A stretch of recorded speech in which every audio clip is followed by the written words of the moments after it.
Hello, everybody, and welcome to our weekly class. And today we have a very exciting topic on foreclosures. As you know, it doesn't really matter um, where we are in the world. It seems to me that wherever I travel, when I talk about foreclosure, everybody understands that foreclosure is the place where you can get the good deals, good real estate deals. It doesn't matter if you're in America, South America, Europe, Asia.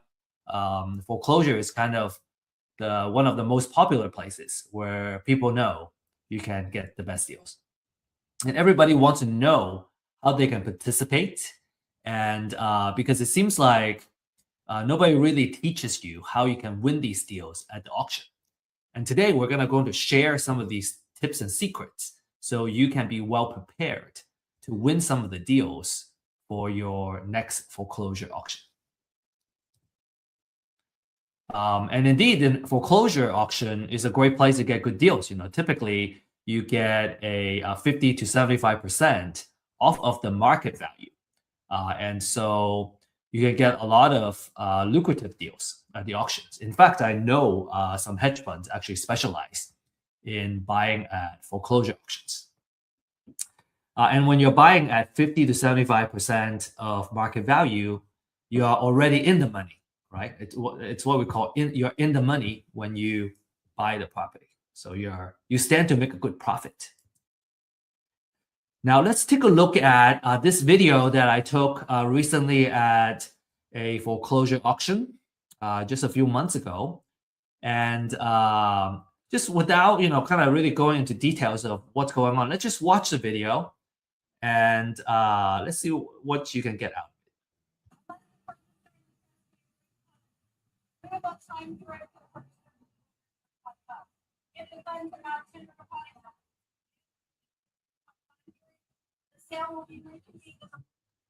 Okay, so that's basically it. I'm gonna cut it out. We're gonna go back to the beginning of the video here. Now, on the surface level, right? This is what's going on. Number one, it's quite loud and it's hard to hear the person that's talking, this lady. The second thing is that it's a little bit chaotic, but there is order to this chaos, right? So everyone seems to know what they're doing. And there's actually a lot more going on, as you can kind of see, kind of further into, kind of beyond this group of folks. There's more people over there. So what's going on, right? There's a lot of stuff going on. And at the end of this class, right, after we go over these top 10 tips, we're gonna revisit this video, and you're gonna be able to see and kind of break down everything that's going on in this video and what everyone's doing. All right, so sounds like a good deal. And then another kind of natural question is, within, being a part of this foreclosure auction, how do I win these deals? And what are some of the risks and how can I minimize the risk, right? So we want to be very cognizant of the risk that we'll be getting into if we participate in these auctions. And our promise to you is that at the end of this webinar, you'll understand how you can win deals while minimizing your risk, right? There are things you can do to minimize the risk. And this class is for new investors that are looking for knowledge to get started, right? Start buying properties. Or if you're an experienced investor and you're not familiar with foreclosure auctions, this would be a good place too. A lot of what I find is that a lot of investors, even if you have acquired a whole portfolio of properties, maybe they don't even need to participate in the auction to acquire these deals. There are different venues and channels where you can source great deals. If you want to add the foreclosure as one of the channels where you can source deals, this is certainly one place where you can gain that knowledge. From an exit strategy standpoint, all right, it's good for wholesale, fix and flip, or buy and hold at a big discount. And I have found that, when I have the habit of turning off notification, it really helps me focus, and that's how I can get the most out of an important class like this. And also, feel free to use the chat to introduce yourself, share your contact information, and where you live and all that. Who knows? Maybe you'll be able to connect with somebody who is also participating in this class that are in the same area, and make an effort to connect and set up a meeting after the class. This is important because over the years, we have found that people who network in the same class tend to end up kind of pulling the resources together and partner up together. Either partner up on a deal together or helping each other in their businesses. So make sure you really take advantage of everything that this class has to offer, all the tools that are in front of you. Be present and make the most out of it. Make quality connections. And disclaimer: this class is for education purposes only, and we don't offer investment, financial, or legal advice. Just some quick words about myself as a speaker, and I'm an executive partner of Real Estate IQ.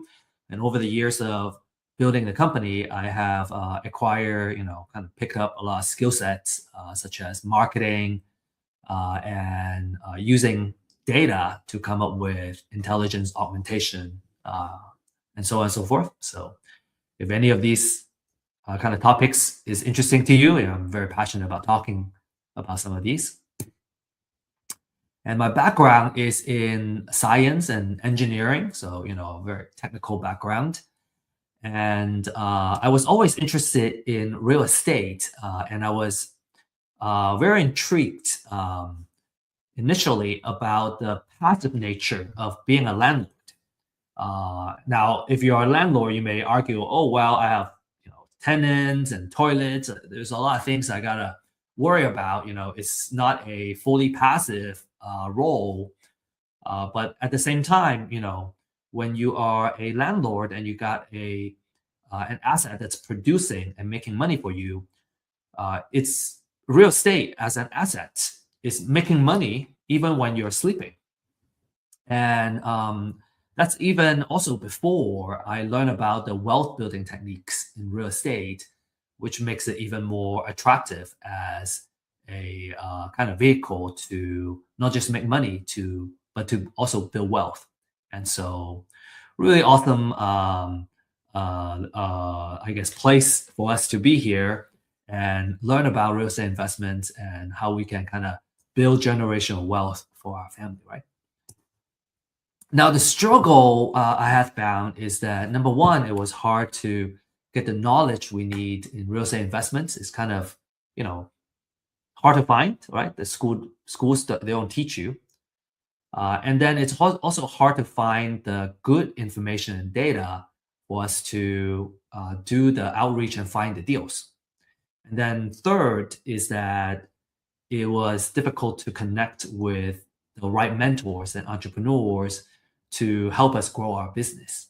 And so those are the three main struggles we saw. And that's why we established Real Estate IQ, really to solve these problems. One is to offer webinars and classes to offer the knowledge. We really believe that education is the ultimate equalizer, and that's what empowers us to kind of rise up to the level that we aspire to be in. And we also offer distressed seller data to help you find and win the deals. And finally, we offer mentorship and a deal makers community, right? Basically a support system that you need in order to succeed. I find it very difficult myself to do deals by myself. Just when I was starting out, it's very hard to know everything that we need to know to kind of participate in a deal and expect to do very well. I find it much more comfortable to work with someone who already has the experience, and then we are kind of either sharing resources or I bring something to the table, and we kind of achieve that success together. I find it a lot easier. Now, without further ado, we're going to go straight into now the content that we have prepared for you. So we're gonna kind of really get started and talk about these 10 deal winning tips. Okay.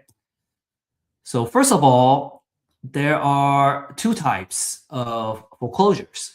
You may have heard about the bank foreclosure. Bank foreclosure is when the owner owes the bank money, not able to afford a mortgage, for example. And then the other one is the tax foreclosure, in which case the owner owes the government taxes, and the government has the right after an amount of time to then put the house in a tax foreclosure. And there's some nuances. We're going to go into that a little bit. Now, each county is a little bit different when it comes to where the foreclosure takes place. So where and when the foreclosure takes place. So make sure you do your research. In Texas, for example, foreclosure auctions take place on the first Tuesday of every month. And we call it Super Tuesday or the Tuesday auction. If you're in Florida, it's auctioned on a weekly basis as another example. So make sure you do your research on your local county. And let's talk about the bank foreclosures, right? Bank foreclosures happen when an owner stops paying their mortgage. And the lender, in most cases, it's the bank, right? Or it's a note servicer or note holder can reinforce the lien on the house to recover the loan balance. And the implication for investors is that you usually get clean title, except for unpaid property taxes or municipal liens, and there's little or no redemption period for the owner. Okay, obviously it varies by state, so you want to research kind of the redemption rules of your state. But in general, little to no redemption period. And then we're going to talk a little bit about tax foreclosures, but we're going to mainly focus on the bank foreclosures. Okay, tax foreclosures can get a little more complicated. This happens usually, it's triggered by unpaid property taxes, and usually they're like 2 to 3 years delinquent to kind of trigger that. And the government will force a sale, and it could be different parts of the government. It could be the county, right?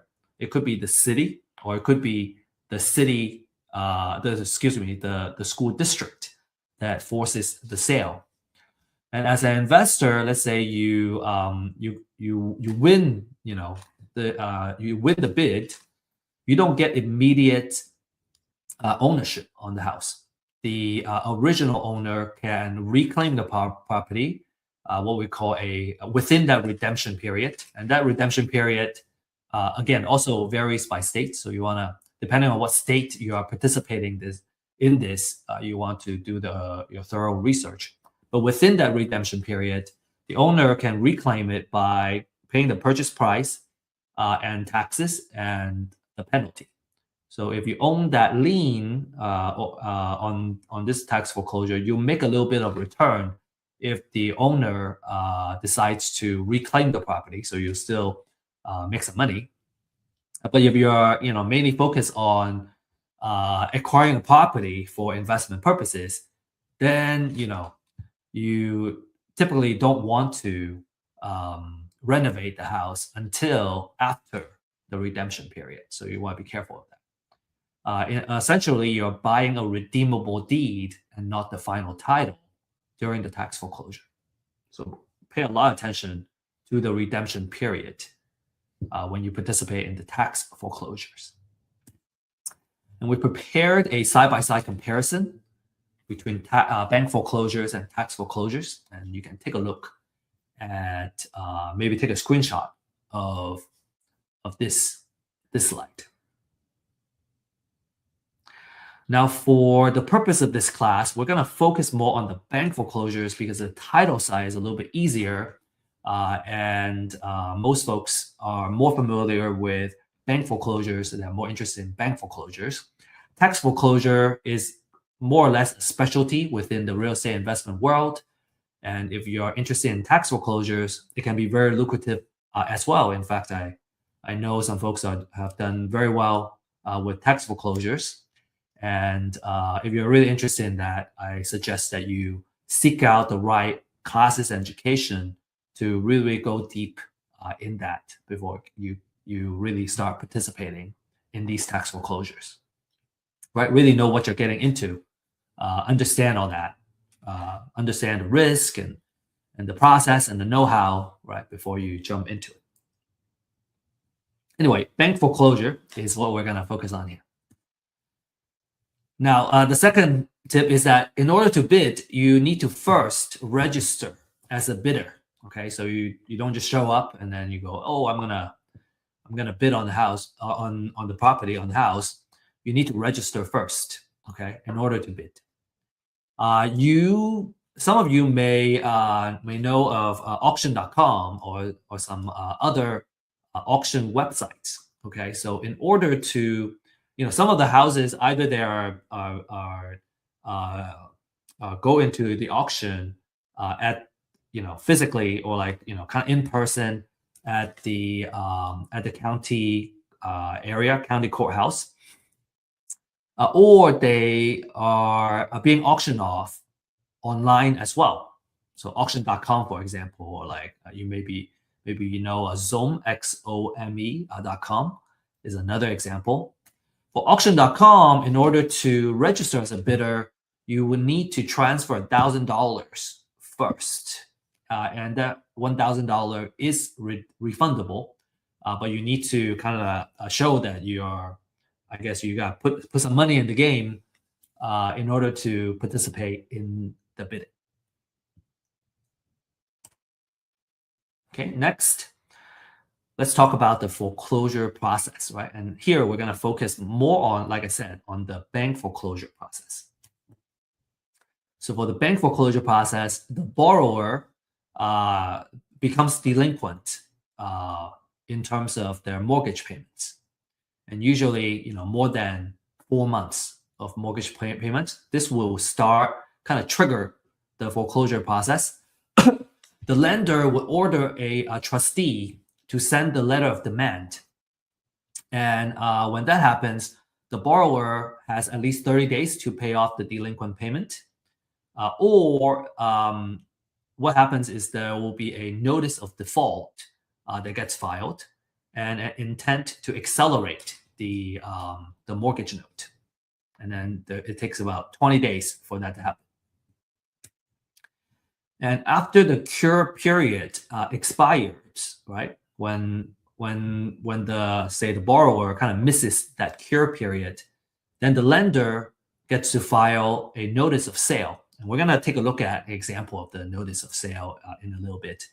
And that happens at least 21 days before the next auction.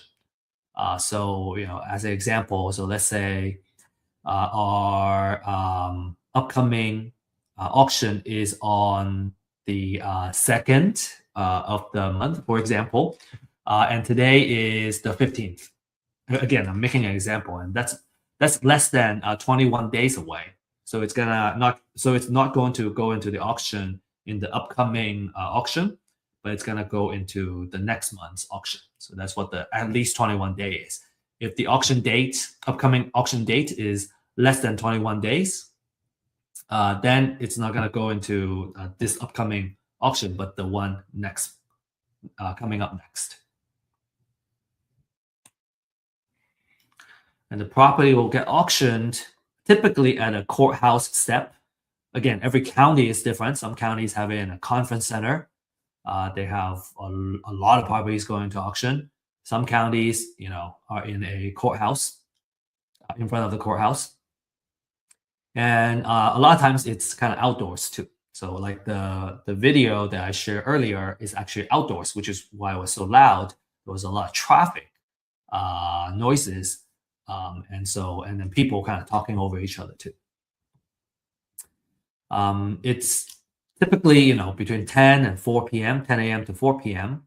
And so it's either gonna get sold to the highest bidder, or it gets reverted back to the foreclosing lender and becomes a real estate owned property, REO.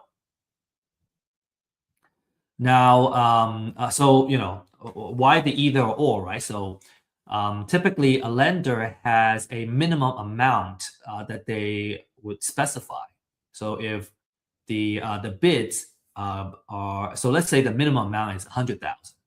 If all the bids are under that $100,000, then the property is gonna revert and go back to the lender. But if the bids go above that minimum, in this case, 100,000, let's say the bid went up to 120,000 to the of the highest bidder, then the house is going to go to the bidder that bids 120,000 because it's already above that minimum amount specified by the lender.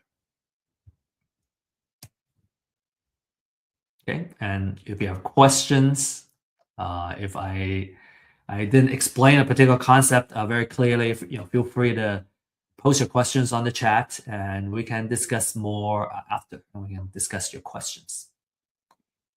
Okay, number 4, we gotta know how to find properties going into the auction. This is public data, public information, but it's not easy to find, right? It's the information is not easy to find. So we're gonna, share with you how you can find this information. Okay, so what you want to do is to Google, and you can either Google, the name of your county, notice of sale, or the name of your county, foreclosures. And usually it will pull up the right link. Some counties may be a little bit harder to find, but if you just dig in a little bit further, you should be able to find the right website and find kind of figure out where you can find these foreclosure notices. You can also find it at the courthouse. It gets posted in front of the courthouse as well, and it'll be kind of on paper. You have to flip through all of them and maybe take pictures of them. If you can find them online, well, they're going to be digitized, and it's going to be a lot easier to locate the information that you need. So a notice of sale looks like this. This is an example of a notice of trustee sale. You get the foreclosure date here. What time, right? This one says it's between 10 and 4 o'clock. Beginning not earlier than 1 p.m. and not later than 3 hours later. So actually, it's between 1 and 4 p.m. Right? So if you want this particular house, you want to show up between 1 and 4 o'clock. You don't have to be there for 6 hours. That's good. That's good news. And then you have about 3 hours there, and you got to figure out who the trustee is and all that stuff from here. And then you get the property address, the legal description, and everything. So a lot of information are on this notice of sale.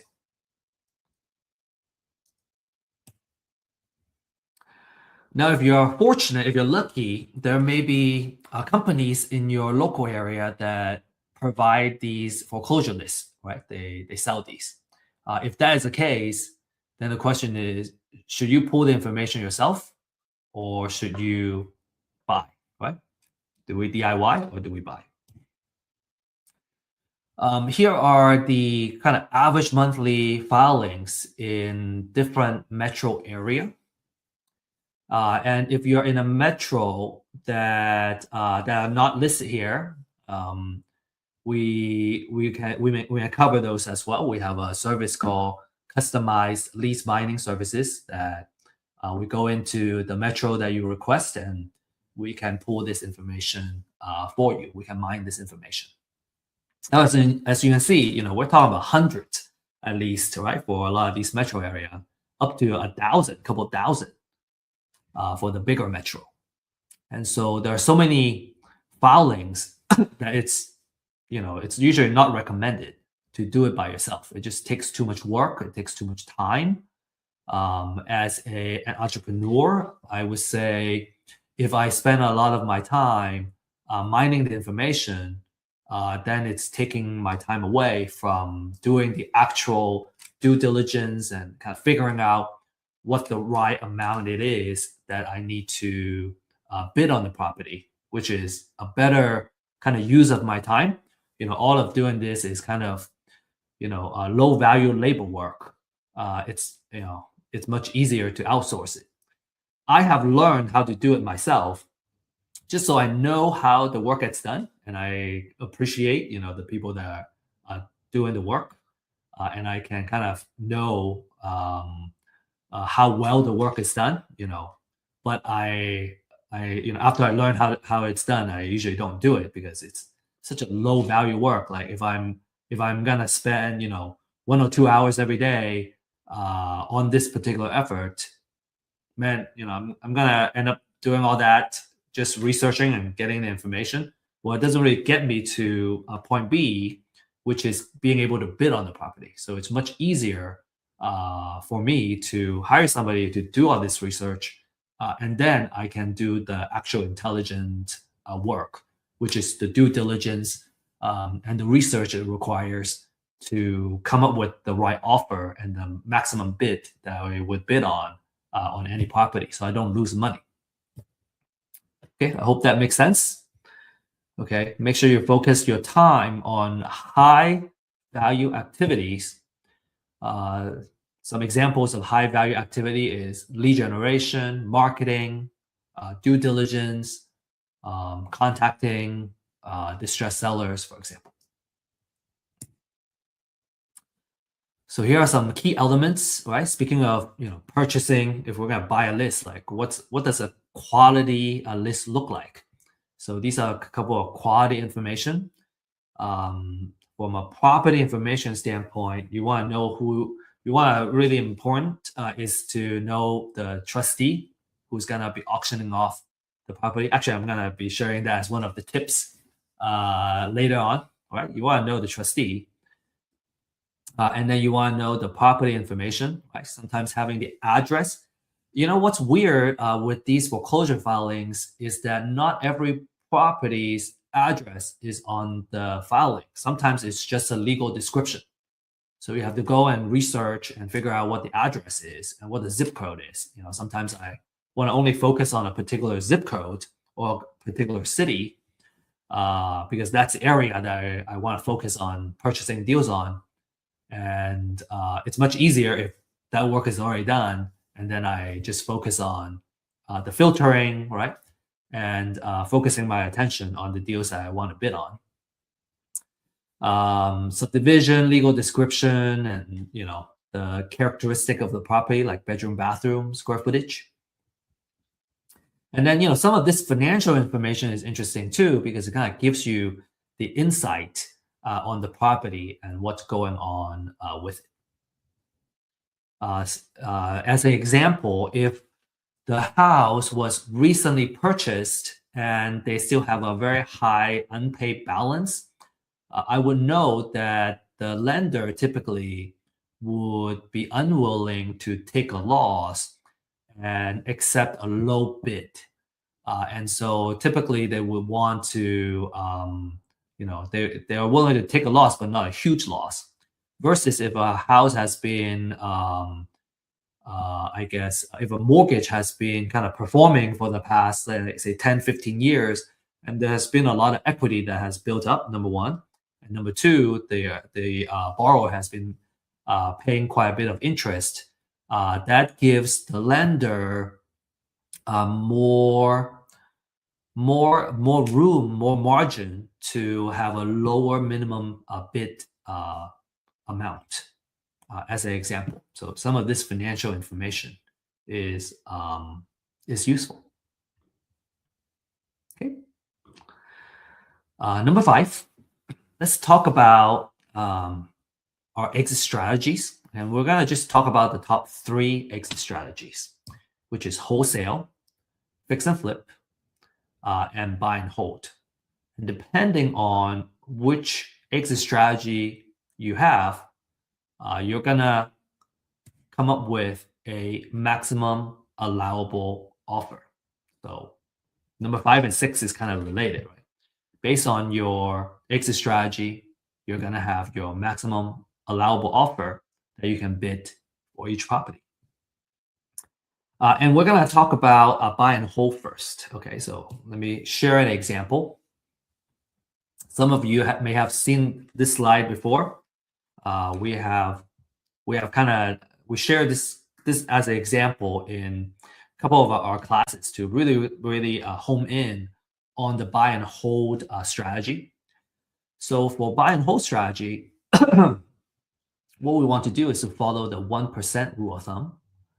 And basically, that 1% says that our monthly rent should be at least 1% of our total overall investment for the property. So if I put in $250,000, I want to make $2,500 a month at least. Now, the way we do that is we want to come up with an estimated rent, and that's by doing a comparative market analysis, right? So I want to know in the area how much the rent is going for in that typical area. So let's say it's giving me $2,500 a month right now. That means the most I would invest in a property is $250,000 to fit that 1%. Okay, so I kind of back myself into this. And in this example, if the repair budget, right, how much it costs to kind of fix up the house is $20,000, then the most I would offer is $230,000 because I got buy it for $230,000. I have to add $20,000 to fix up the house. The total out of pocket is $250,000, or total investment is $250,000, and then it's covered by the 1%, right? $2,500 rent. You may have a question about wholesale fee. We're going to talk about it when we talk about wholesale, but this is what the number will look like. Now, in the next slide, we're going to go over this, why this 1%, right? Why that 2,500? So as an example, the 2,500 will cover mortgage, property taxes, insurance, if there's HOA, and obviously there's always some level of maintenance on the house.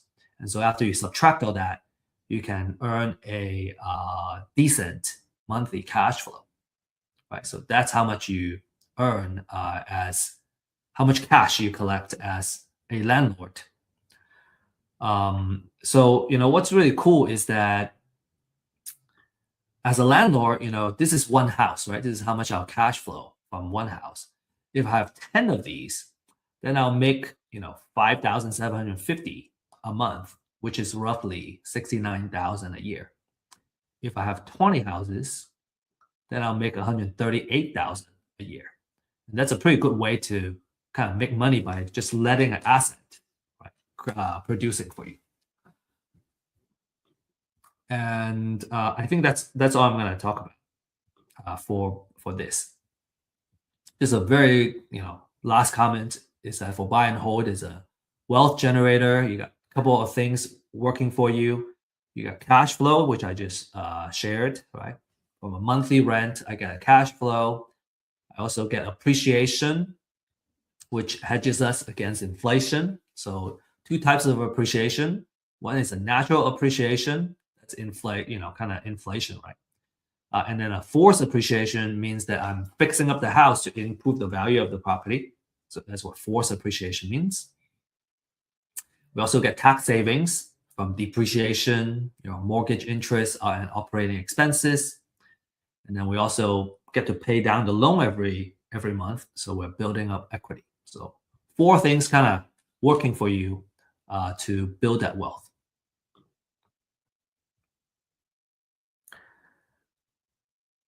Next, let's talk about fix and flip, right?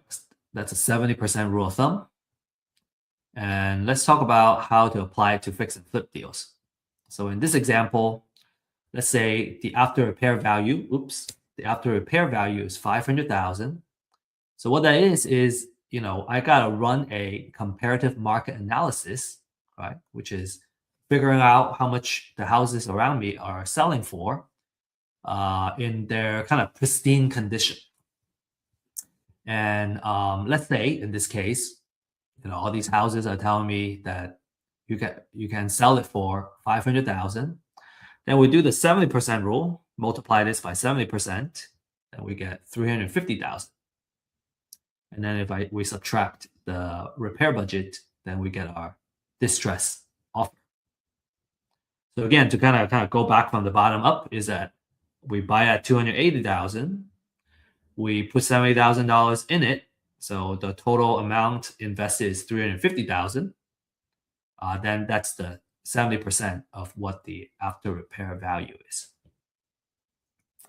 And for completeness, we're gonna also kind of explain what the 30% is. You may have seen some of these slides in some of our classes. We like really kind of discussing these models, and sometimes repetition is great because it takes several times to really kind of understand the model.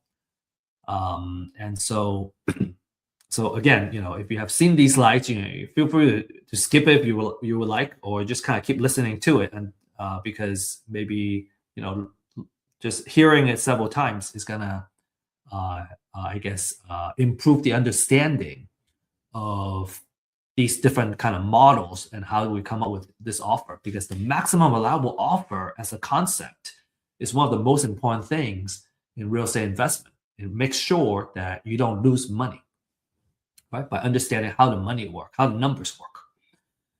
Okay, so let's talk about, okay, if it's a 70% rule, what happened to the other 30%? All right, so we're going to talk about that 30%, okay? And which part is actually our profit. So as an example, 30% of that 500,000 is $150,000. Now there are closing costs. When we're fixing up the house, we have holding cost and maintenance, right? There is utility fees, right? Utility bills. You have maybe there's a HOA. You gotta pay HOA. You gotta pay taxes. So all kinds of money that you gotta pay to hold the property. And then closing costs includes agent commission and title insurance. Another holding cost is home insurance while you're holding the property. And then you have financial costs, right? So usually when you're buying a property for fix and flip, you are leveraging. You use some kind of hard money or private money leverage. And because of that, it's a short-term loan that has a relatively higher interest that allows you to get financing without the stringent requirements from the bank. So you can leverage someone else's money to make money. And a lot of folks are very glad to kind of pay for this additional financial cost because you get to kind of leverage someone else's money to make this profit. And if you run the math, you see that a certain amount of leverage actually makes sense for those that kind of embrace debt and embrace good debt to produce profits. So without diving too much into it, let's say you get financing from a hard money lender or private money lender to do the fix. Well, you have to pay the interest and on the money that you borrow, and also the fees that you incur. And so let's say you subtract all that. Well, you still make a good, $90,000, which is a very handsome profit. And that's a fantastic return for just one project, right? So imagine doing 2 projects or 4 projects a year. Fix and flip as a business can be very lucrative. And last but not least, I want to talk about the wholesale model. And what you do is you're buying the house at a low enough price to sell it to other investors. So you either sell it to a buy and hold investor, or you sell it to a fix and flip investor. And in the 2 scenarios, right? Let's say I want to sell it to a buy and hold investor. Well, in the previous example for buy and hold, I need to add my wholesale fee here before I put in the offer. So typically, we say about $10,000 on average of wholesale fees is a good number to make. So let's say I want to make $10,000, then I put it in here, and instead of offering $230,000, I offer $220,000. So if I'm acquiring it at the foreclosure auction, and I want to make my wholesale fee the maximum I would bid on is 220,000. And if I can win the house for say less than that, right? Let's say I won the bid at 200,000. Well, I can charge as much as $30,000 in wholesale fees and still be able to help the buy and hold investor make money. And that's a really cool place to be. Right? You don't you don't necessarily make 10,000. Maybe you can unlock a way to make $30,000 for the deal, $100,000 for the deal, depending on the deal. And if you sell it to a fix and flip investor, then you use the same kind of structure for that formula. You use the 70% formula. And let's say in this case, I want to make $20,000 in my wholesale fee. Well, then in that case, the maximum I would bid is 260,000. Or again, if I won this deal at 200,000, well, then I can make a wholesale fee of $80,000, and the fix and flip investor can still profit, and they don't mind. They will still appreciate a good deal. And so as a wholesaler, you can see that you might be able to kind of make a lot of money on one deal if you acquire it at a low enough price. Cool. I hope that makes sense. Again, if you have questions, feel free to ask questions. And we have weekly office hours that you can join if you prefer like a one-on-one kind of let's go over the actual numbers. Now, another thing I want to kind of share with you is that these numbers are kind of idealized numbers, right? In real life, it's not that pretty and all well-rounded. And there are some fees here and there, right? That changes the actual number. And so in a real life case, you may see that the numbers may look slightly different. And that's natural. We're just trying to kind of simplify the concept into something that's easy to understand. And in a real life case, based on the different kind of fees and what the situation is, what the interest rate currently is, and so on and so forth, the actual number is going to be different. But what I think these examples serve really well is that by understanding the 1% rule of thumb for buy and hold and the 70% rule of thumb for fix and flip, your 99.9% of the chance of the cases, you always make money, right? You won't lose money if you do the right things and you follow this formula.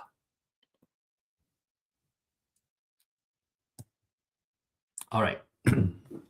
I think we spent enough time on the maximum allowable offer. So we're going to talk about number 7, okay? Got to do your real estate valuation.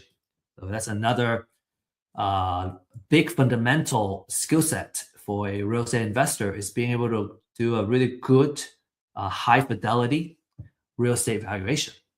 And there are 2 important numbers that you want to get really good at doing. And it's usually it's the same process, right? Using real market data to come up with number 1, after repair value, right? That's what we need for a kind of fix and flip number. And you got to know the market rent, which is good for buy and hold.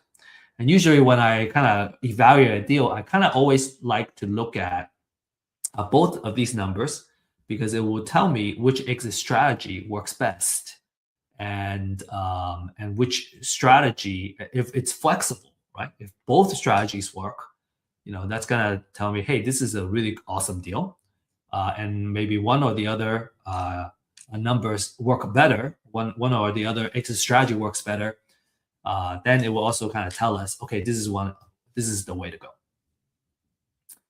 Another maybe a little more advanced items is that in addition to market rent, there's also short-term rental or like mid-term rental or co-living model, right? So you can potentially create more cash flow as a than a market rent. When we talk about market rent, we're looking at long-term rental, long-term rent. We're not going to talk about all these kind of short-term rental and potential higher cash flow scenario. In this case, really it's because when you're running a short-term rental, you're kind of running an accommodation, a hospitality business, and when you are doing long-term rental, you can very easily outsource it to a property manager, and you have really good occupancy usually, instead of a short-term rental. You have occupancy type of a situation or occupancy kind of factor they gotta factor in. So to kind of keep things a little more organized, right, we're gonna focus more on the long-term rental. And for real estate valuation, what's important is to run a comparative market analysis, or what we call a CMA. So looking at the market, right, all the comparables that are on the market, how much do they sell for? How much do they sell for? That's going to give me the ARV, after repair value. How much do they rent for?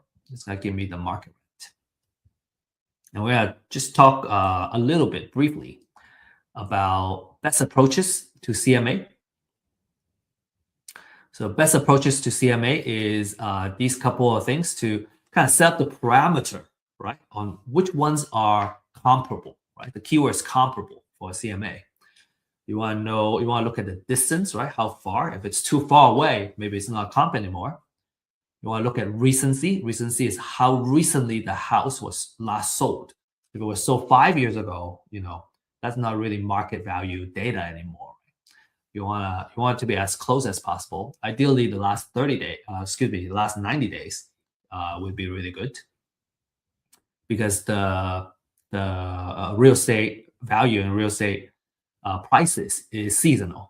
So the more recent, the better, typically 90 days. You want to look at square footage, right?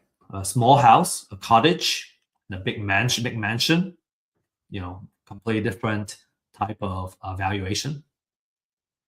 A year built, right? Obviously a new house and a house that was built in 1920s, completely different material, age and all that stuff. So you want to be kind of similar. And then ideally you want the houses to be in the same subdivision, because they tend to be in built by the same or similar builders, and they're true comparables. So some rule of thumb, and these are just kind of guidance. We put 1 mile for distance. Ideally, it's actually a quarter mile if possible. Recency, at most 360 days, but ideally 90 days. Square footage is plus and minus 20% of the house that we're trying to evaluate. So if the house is say 2,000 square feet, then you're gonna go. You want to pick out the comparables that are 1,600, between 1,600 and 2,400, which is within that plus minus 20% of 2,000. And then year built, as an example, let's say it was built in year 2000. You go from 1990 to 2010, and then you try to choose the same subdivision if possible. Then you're going to choose the best 3 to 4 comparables as the basis to come up with your valuation for the ARV, after repair value, and also for the market rent. So so I guess, maybe just to elaborate a little bit more, for after repair value, I'm looking for sold prices for the houses that have been sold in the area. For market rent, I'm looking for leased prices for the houses that have been leased in the area. Okay, let's move on. Number 8, you gotta know how to minimize your risk. 3 key questions that you need to answer. Okay, number 1, is the house is still there? If there are times where the house goes into a bank foreclosure, tax foreclosure, but actually there's no house there anymore. It's just a plot of land. And if you're bidding on the property as if the house was still there, and you're bidding, you put down a big bid on the house, and there's no house, then you're going to stand to make a big loss. Okay. The way to mitigate that risk is to hire someone to take photos for you. The market a price that I know of is that it's about $25 per property. You can hire someone to take a photo. So based on the photo, you can see the condition, or if the photo has no house, you know that there's no house there. The second one, what other liens are also on the house? Okay, so some key questions like, is the auction is it auctioning off the primary lien, or is it auctioning a secondary lien, right? Are there IRS liens and property tax liens, more senior liens on the property? So those are the things that you want to know, and you understand the seniority of the liens, so that you would know, if you end up, buying the property, is it now a clear title, or is there senior liens I got to pay off before I can take title to the house? As we mentioned, municipal liens, right? Tax liens, they are more senior than the bank foreclosure liens. So you want to make sure you do those properly.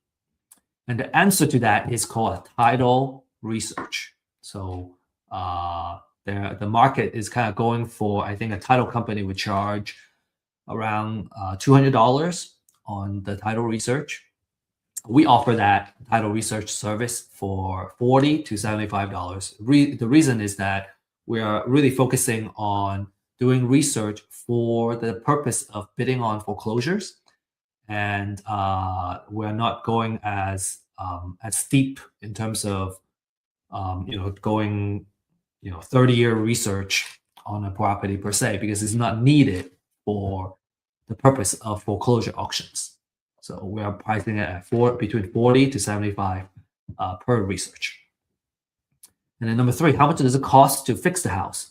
So if you have the photos, you can at least kind of see the exterior of what's needed to be done on the house. And this is something that you have to take a risk on, because you can't walk the house and come up with a rehab budget.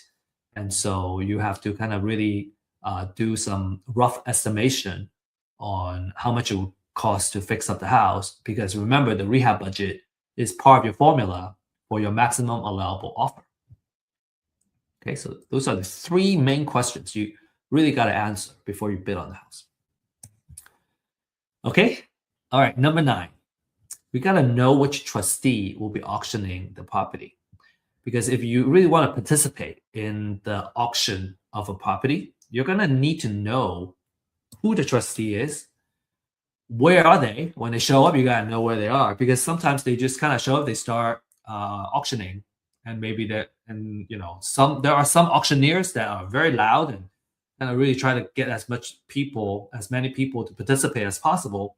But some trustees, different style, they're just reading off of the disclaimers or whatnot, and you really need to know where they are, and when they show up, you better be there, so you don't miss the chance of bidding on the property. Okay, so that's very important. You want to know what time frame they're gonna get bidded. The property is gonna be auctioning, and who the trustee is, and kind of when they show up, you gotta be there. And number 10,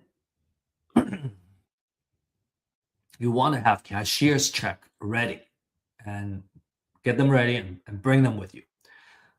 Experienced foreclosure bidders usually come with cashier's checks in different denominations. Okay, they have 50K, 30K, 20K, 10K. I think at least 10K, right? Let's say you have a lot. You still want to have, at most a 10K denomination. As an example, let's say you only have $100,000 in the cashier's check, and the property that you want to bid on turned out to be 70,000. Well, because you don't have, you can't break it up. You have to give them the 100K cashier's check. Well, now you have an extra $30,000, which is the difference. It's stuck with the courthouse, the county, for several weeks before they can get the money back to you. So what that means is now you have $30,000 that have been sitting around not producing for you. So usually for the experienced folks, they have these denominations. So let's say it's 70,000. Well, I got the 20K, I got the 50K, and then now I'm good. I can use the rest to bid on another property if I want. Right? So that's very important. They don't make change at the auction. So some bonus information, I want to give you this, and then we will look at the video. Okay, so the bonus, I want to kind of share the what happens during the auction or like after the auction. So after the auction, after the foreclosure, the borrower may still owe money after the foreclosure. If the total debt owed exceeds the foreclosure price, the lender may seek a deficiency judgment and go after the borrower. Okay, so borrower may, in this case, they either owe money or they have to declare bankruptcy, right, in order to kind of deal with that. A bank foreclosure wipes out secondary liens, right, second mortgages or junior liens with proper notice, but it doesn't eliminate debt. So these lenders can still go after the borrower. And then federal, state, and local tax liens will survive. And so you need to pay them when you win the bid. So make sure you do the title searches properly. All right, so now let's play this video again. I got this this video back, and then we're gonna really talk about a little bit more nuance of what's going on. Okay, so it's just a 10-second video, I think.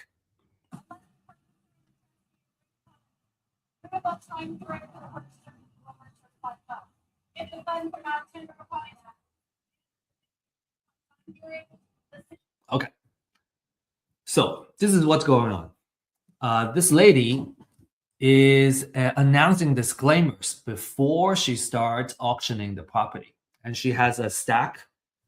She actually has, this I guess a binder with different properties that she's auctioning off, and she's gonna read it off one by one as we go, and then the folks that are sitting on the other side, they're the ones that are gonna bid on the property if it's the right property that they want to bid on. You have this gentleman, Ryan, my friend, has a laptop, right? And he has a spreadsheet here with all the properties that he already did research on, and he knows exactly which deals he's going to bid on because he already did all the due diligence and everything that he needed. This lady, I also spoke with her afterwards. She has a paper version, and then she has highlighters and everything, right? And she's striking off the properties and kind of notating them as the auction happens. And then there's other folks that are also participating. So people come prepared, right? They did their homework already. They brought their printout or laptop, and they know how much they're gonna bid on the property. All that work is already done before the auction. So they're only going to the auction to bid on the property and basically trying their best to win a property or two or more during the auction. And the auction happens at different spots. You got this one, this spot here. You got a service link auction that's happening over here. And then in the back, you have auction.com.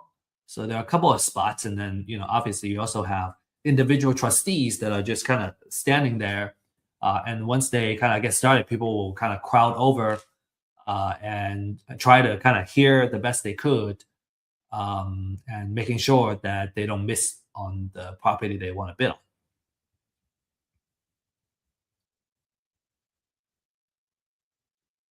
Okay. So yeah, so many auctions can happen at the same time too. So you can have three properties being auctioned off at the same time by three different trustees. So it can be pretty chaotic. And if you really want to go and like you want to cover your bases, you want to have several folks that are on your team, on the same team, going in there and bidding on these properties. Okay, cool. So again, if you got questions, find us at our office hours. Find me at our office hours, and we'd love to answer your questions. All right.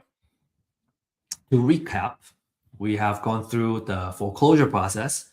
We talked about the different type of foreclosure, and then we talked about how you can find and evaluate deals and all the due diligence that you need to do to minimize your risk, and then all the different things that you need to do in order to participate effectively in a foreclosure auction.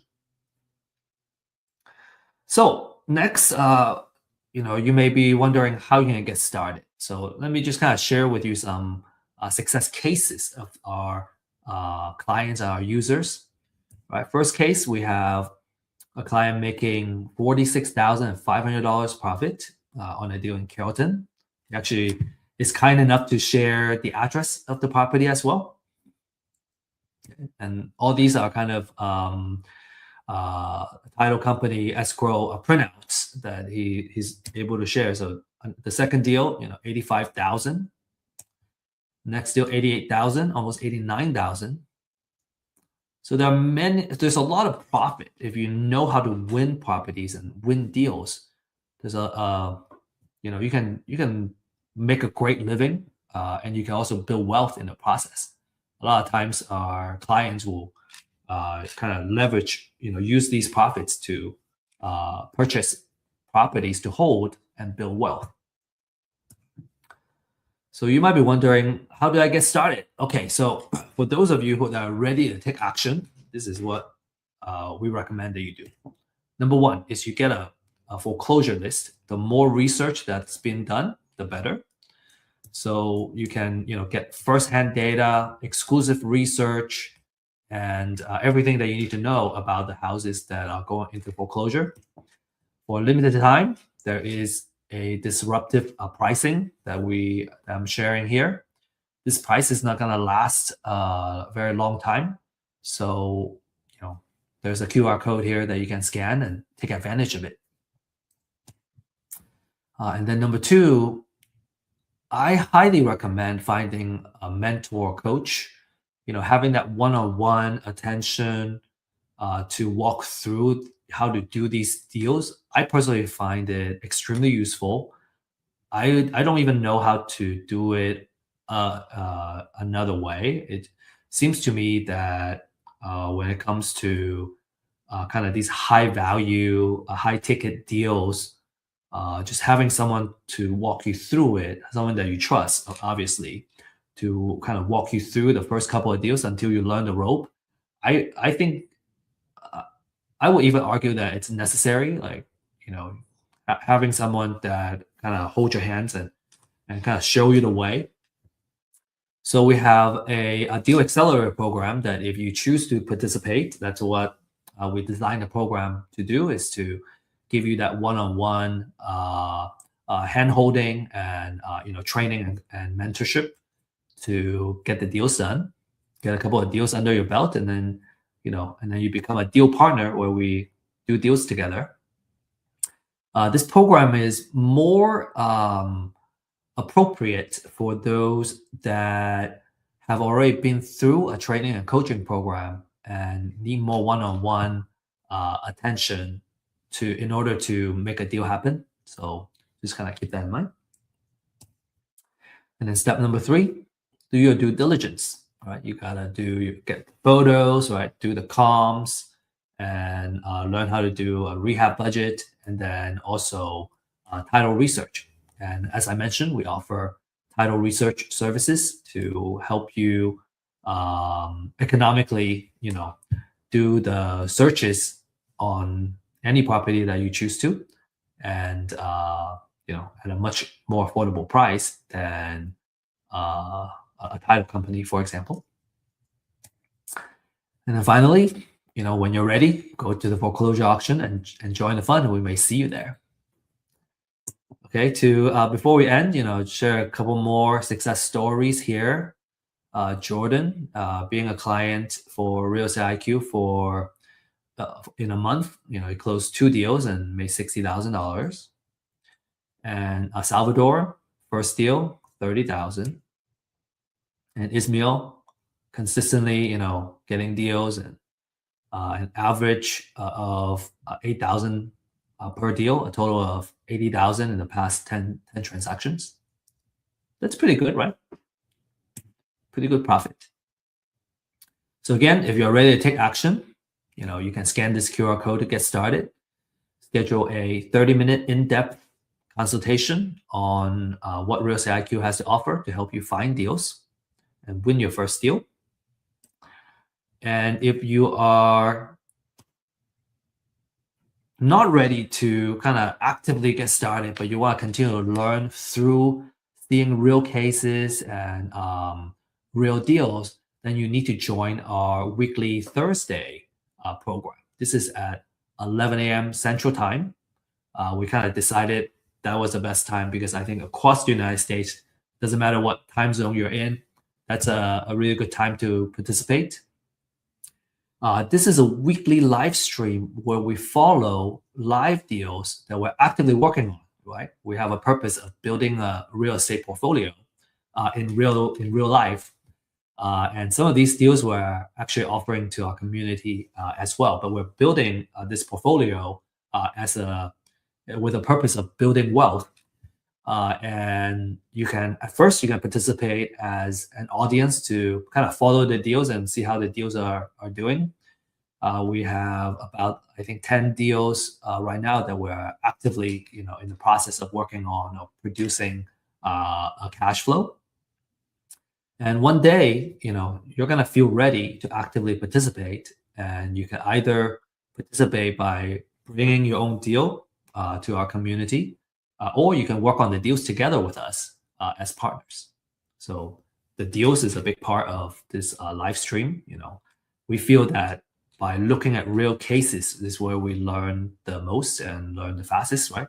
Real cases instead of just talking about theory. And then we go over the market update that will impact the real estate investment world.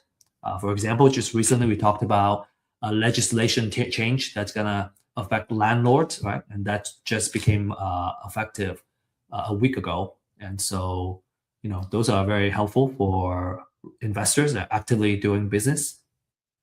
And then we'll also share wealth building techniques and knowledge. So you can, leverage all this, right? The whole purpose of, real estate is using it to build our wealth and create generational wealth. And so we really hope that this Deal Makers live stream will continue to grow and really kind of bring great value to everybody that participate. And with that said, I want to say best of luck and happy investing. And if you have any questions, feel free to join our events and our office hours. Oh, I forgot to mention, we don't have a slide on the office hour. Our office hour is on Fridays at 9:30 a.m. Central Time. And you can find the link to join the office hours in usually our meetup groups or on our website. So just need to search for those. And if you have any questions, right, on any classes or actual deals, you need someone to kind of evaluate the deals for you, make sure it's a good deal. You need someone to come up with a recommendation of how much you offer on the lead that you're working on, for example. That's how you can leverage our office hours. All right. Now, with that said, I just want to end this session and thank you for joining us. And I hope to see you in our future classes soon.